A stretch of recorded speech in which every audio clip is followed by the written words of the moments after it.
आदर्श शिक्षण संस्थान के ऑनलाइन क्लास में सभी भैया बहनों का स्वागत, अभिनंदन। जो अपन अर्थशास्त्र विषय से संबंधित कक्षा 10वीं जिसमें पुस्तक अर्थशास्त्र से जिसमें अपन देख रहे थे अध्याय एक किसके बारे में, विकास के बारे में चर्चा कर रहे हैं। हमने इस पार्ट में 2 वीडियो बना चुके हैं। इस पार्ट का अंतिम वीडियो है ये, जिसमें हमने पिछले वीडियो में ये जाना था राष्ट्रीय आय के बारे में, किस प्रकार हम राष्ट्रीय आय के बारे में जानकारी प्राप्त की थी, जिसमें सभी राज्यों की प्रति व्यक्ति आय का योग का हम निर्धारण किया था। फिर बाद में उसमें जनसंख्या का भाग लगाकर प्रति व्यक्ति आय निर्धारित की, जिसे अपन कहते हैं औसत आय। उसके बारे में चर्चा की। राष्ट्रीय आय कैसे गणना की जाती है, कौन करता है, उसके बारे में हमने चर्चा की, जिसमें हमने जाना था CHO के द्वारा इसकी गणना की जाती है, जिसे अपन कहते हैं केंद्रीय सांख्यिकी विभाग के द्वारा इसकी गणना की जाती है। और हमने चर्चा राष्ट्रीय आय से संबंधित की। अब आगे की वीडियो में आज चर्चा करने वाले हैं, जिसमें हम प्रमुख रूप से देखते हैं आज विभिन्न देशों या राष्ट्रीय राज्यों से कैसे तुलना की जाए। मतलब अपन देखा जाता है विभिन्न देशों या राज्यों की तुलना कैसे की जाए। मतलब अपन का ये मानना है कि जैसे विभिन्न देश कौन से अपन कह सकते हैं कि एशिया महाद्वीप के हो सकते हैं, अफ्रीका है, यूरोप, अन्य देशों से हम तुलना करें किस प्रकार वहां प्रति व्यक्ति आय है, तो एक दूसरे से कैसे तुलना करके हमें पता चलेगा किस देश की आय कम है और इसके अधिक है, कौन समृद्ध है, कौन गरीब है। तो हम ऐसे आज तुलना करने वाले हैं, इसके बारे में चर्चा करने वाले। हम शुरुआत अपन देखते हैं एक उदाहरण के माध्यम से, जिसमें अपन देखते हैं विद्यार्थियों का एक उदाहरण देखते हैं। जैसे हमारी कक्षा में सभी अलग अलग भैया होते हैं, जिसके अपने अपन देखा जाता है कि प्रत्येक व्यक्ति के अलग अलग शारीरिक आधार पर, मानसिक आधार पर ऐसे उनमें विविधताएं देखने को मिलती है। अब उन शारीरिक और मानसिक आधार पर उन भैयाओं का यदि हम उनकी तुलना करना है तो उनके मापदंड भी अलग अलग होंगे। जो शारीरिक से संबंधित है तो अपन देख सकते हैं जो शारीरिक से संबंधित तो उसका आधार होगा खेल कूद। क्या आधार होगा? खेल कूद। प्रमुख आधार खेल कूद होगा। इसी के आधार पर अपन देखा जाता है यदि मानसिक आधार पर यदि देखा जाए कौन बुद्धिमान है क्या है, तो उसको अपन एक वाद विवाद के माध्यम से, इसके माध्यम से वाद विवाद के माध्यम से तुलना कर सकते हैं। ऐसे जो मापदंड होते हैं, जिसमें हमने प्रमुख रूप से देखते हैं कि कक्षाओं का एक उदाहरण अलग अलग भैयाओं को अलग अलग आधार पर उसकी तुलना की जाती है।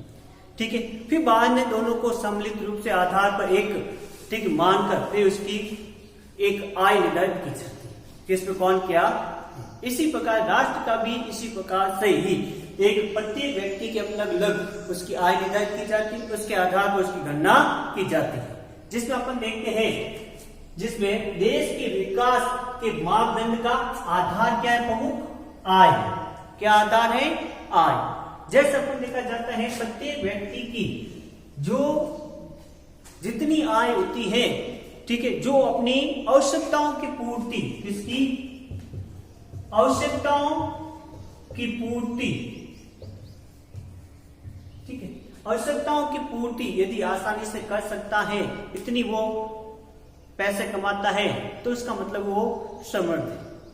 मतलब अपना परिवार चला सकता है। इसी प्रकार यदि देश में भी यदि प्रत्येक व्यक्ति की आय गणना की जाती है, फिर राज्य की आय गणना की जाती है, फिर दोनों योग किया जाता है, फिर बाद देखा जाता है कि हाँ प्रति वर्ष व्यक्ति इतना कमाता है तो वो अपने परिवार का संचालन कर सकता है, जिससे अपने परिवार की आवश्यकताओं की पूर्ति कर सकता है। तो इस प्रकार देश के विकास का मापदंड का आधार आय निर्धारित किया जाता है। आय के माध्यम से व्यक्ति अपनी आवश्यकताओं की पूर्ति करता है, जिस कारण उसकी परिवार की स्थिति के बारे में पता चलता है। इसी प्रकार राष्ट्र की भी तुलना अपन कर सकते हैं कि आय के माध्यम से ही व्यक्ति राष्ट्र की भी कौन विकसित है, कौन विकासशील है, कौन गरीब राष्ट्र है, उसकी अपन तुलना कर सकते। प्रमुख आधार पर यदि माना जाए तो वो कौन सा है? आय माना जाता है। फिर अपन देखा जाता है विकास के मापदंड का आधार क्या है। विकास के मापदंड का प्रमुख आधार कौन कौन से है, तो विकास के प्रमुख आधार सबसे पहले आपने चर्चा की थी, एक आय माना जाता है, दूसरा अपन देखा जाता है स्वास्थ्य, तीसरा अपन के माना जाता है शिक्षा। ठीक है, ठीक। विकास के प्रमुख मापदंड का आधार आय, स्वास्थ्य और शिक्षा माना जाता है, जिसमें अपन प्रमुख रूप से देखा जाए, ठीक है, आय के बारे में हमने चर्चा की, जिस प्रकार व्यक्ति जितना कमाता है परिवार की आवश्यकताओं की पूर्ति करता है, एक उसको भी आधार माना जाता है। दूसरा, जो पैसे व्यक्ति कमाता है, ठीक है, जो अपने स्वास्थ्य पर, ठीक है, यदि समय पर यदि कोई बीमारी हो गई है तो समय पर इलाज करवा देता है, अपने स्वास्थ्य पर समय पर ध्यान रखता है, तो वो शारीरिक रूप से मजबूत होगा, ताकि अपने कार्य में 100% रूप से देखकर वो कार्य को सही तरीके से कार्य कर सकता है। भले ही व्यक्ति के पास पैसे अधिक है, लेकिन अपने स्वास्थ्य पर समय पर इलाज नहीं करवाता, बीमार हो जाता और अपने कार्य को पूर्ण रूप से ध्यान नहीं दे पाता, और कार्य में वो पिछड़ जाता है। ठीक है, ऐसे देश विकास की श्रेणी में आते हैं। ठीक है, शिक्षा, व्यक्ति अपने साथ ही साथ पैसे कमाते हैं, अपने बच्चों पर, ठीक है, उचित शिक्षा दिलाने का कार्य करता है, अच्छी शिक्षा दिलाता है, ताकि बच्चे पढ़कर आगे अपना भविष्य निर्माण कर सकते हैं और देश के विकास में भी, राष्ट्र के निर्माण में को भी आगे महत्वपूर्ण भूमिका निभा सकते हैं। एक शिक्षा ही प्रमुख आधार होता है जिसमें व्यक्ति के या अपन कहें राष्ट्र के विकास में महत्वपूर्ण भूमिका निभाता है। ऐसा अपन माना जाता है कि भारत में अपन कहें, ठीक है, भारत का भविष्य है तो वो किस पर निर्भर करता है? बच्चों पर निर्भर। जहाँ जिस देश में के बच्चे अधिक से अधिक शिक्षित हो गए, अधिक से अधिक विद्यालय में जाते हैं, शिक्षा ग्रहण करते हैं, तो उसका भविष्य बहुत उन्नत रूप से माना जाता है। तो शिक्षा एक प्रमुख आधार माना जाता है। ये 3 प्रमुख आधार के आधार पर ही किसी देश की तुलना की जा सकती है। फिर देखते हैं विश्व बैंक की विकास रिपोर्ट के अनुसार, विश्व बैंक बार बार इस प्रकार के रिपोर्ट निर्धारित करते हैं, कौन देश गरीब है, कौन किस प्रकार, कौन देश इतना यदि पैसा कमाता है वो गरीब है और उससे ज्यादा कमाता है समृद्ध है, या उसके बीच का है, तो इस प्रकार की स्थिति 2000 अपन के माना जाता है कि 2018 की रिपोर्ट के अनुसार ये माना गया है कि कौन सा देश गरीब किस प्रकार है। तो ऐसा माना जाता है कि ये 2017 के प्रति व्यक्ति आय को लेकर के ये आंकड़े कब निर्धारित हुए? 2017 में गणना की गई थी कि यूएसओ में अमेरिका अपन कहे जिसका डॉलर, ठीक है, अपन देखा जाता है कि वर्तमान में सब यदि किसी गणना की जाती है रुपए के माध्यम से, वो किससे की जाती है? डॉलर के माध्यम से। ठीक है, तो यदि जिस देश में 12,056, ठीक है, 12,056 प्रति व्यक्ति आय, वार्षिक आय कितनी है? 12,056 वार्षिक आय है, प्रति व्यक्ति आय जिस देश की, ठीक है, उससे अधिक है तो वो देश क्या कहलाता है? समृद्ध देश, जिसे अपन कहते हैं विकसित देश। क्या बोल सकते हैं? विकसित देश। ठीक है, जो देश, ठीक है, 995 डॉलर प्रति व्यक्ति वार्षिक आय से कम है, क्या है? कम है, तो वो क्या माना जाता है? गरीब देश माना जाता है, अल्प विकसित माना जाता है। तो ध्यान रखना, जिस देश की प्रति व्यक्ति आय 995 है, ठीक है, उससे कम है, वो क्या माना जाएगा? ठीक है, अल्प विकसित या निम्न या गरीब राष्ट्र माना जाएगा। ठीक है, और उसके बीच के मध्यम वाला है, मतलब अब इसके ऊपर ज्यादा है तो वो विकसित है, और इससे ऊपर के बीच की स्थिति वाला है तो वो क्या होगा? मध्यम, जिसे अपन कहते हैं विकासशील। क्या बोल सकते हैं? विकासशील राष्ट्र। क्या बोलेंगे? विकासशील राष्ट्र के रूप में अपन कह सकते हैं। ये तो था इसमें, जैसे हम अब देखते हैं भारत की स्थिति क्या है। भारत में प्रति व्यक्ति आय कितनी है? राष्ट्रीय आय, जिसमें अपन को माना गया 1820 अमेरिकी डॉलर प्रति व्यक्ति वार्षिक। तो हम किसकी श्रेणी में? मध्यम की श्रेणी में। इस कारण हम क्या कहलाते हैं? विकासशील देश। क्या कहलाते हैं? विकासशील देश। फिर बाद अपन देखते हैं आय व अन्य मापदंड। अन्य मापदंड कौन कौन से, जिसमें अपन देखा जाता है अन्य मापदंडों में आय, स्वास्थ्य और शिक्षा। अब आय अपन देखा जाता है भारत में राष्ट्रीय आय यदि सबसे कम किसी के है तो वो किसके है? राष्ट्रीय आय बिहार। किस राज्य की है?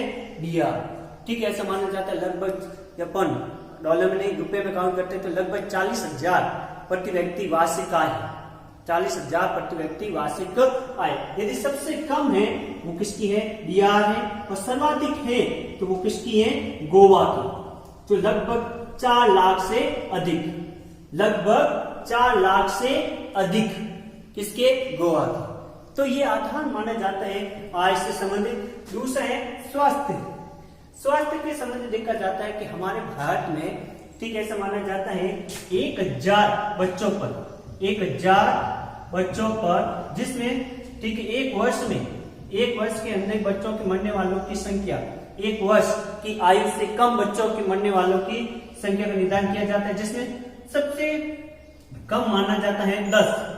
सबसे कम किसके हैं, केरल राज्य के। केरल में एक वर्ष से कम बच्चे मृत्यु होती है तो कितने होते हैं, 1,000 बच्चों में से पीछे कितने, 10, एक वर्ष से कम।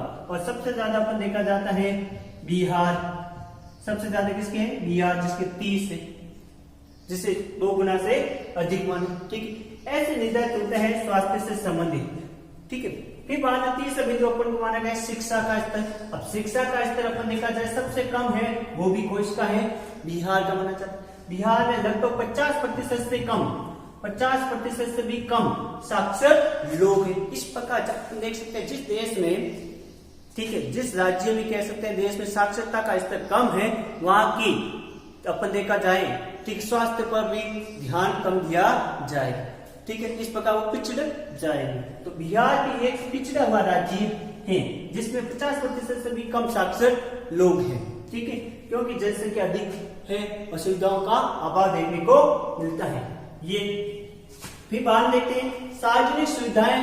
ठीक है, सार्वजनिक सुविधाओं में अपन देखा जाता है हरियाणा, ऐसा माना जाता है कि हरियाणा में प्रति व्यक्ति आय केरल की तुलना में अधिक है, केरल की तुलना में क्या है, अधिक है। ठीक है, प्रति व्यक्ति आय अधिक है, लेकिन यहाँ पर हरियाणा में सुविधाओं का अभाव देखने को मिलता है, मतलब वो शिक्षा पर, स्वास्थ्य पर पैसे कम खर्च करते हैं हरियाणा में। ठीक है, जबकि दूसरी ओर अपन देखा जाए केरल, भले ही उनकी प्रति व्यक्ति आय हरियाणा से कम है, ठीक है, लेकिन वहां पर सुविधाओं पर, स्वास्थ्य पर और शिक्षाओं पर, ठीक है, विशेष ध्यान दिया जाता है और मृत्यु दर भी हरियाणा की तुलना में उसकी क्या है, कम है। इस प्रकार एक केरल संपन्न अपन कह सकते हैं राज्य माना जाता है। हर दृष्टि से देखा जाए केरल, शिक्षा के माध्यम से देखा जाए, लिंग अनुपात के माध्यम से देखा जाए, हर दृष्टि से हमारे भारत में केरल उन्नत राज्य है। आज वर्तमान हम देखते हैं कि वैज्ञानिक सबसे ज्यादा यदि कहीं है तो वो केरल राज्य से ही है, जो शिक्षा का स्तर इतना ऊपर उठा हुआ है, किसका,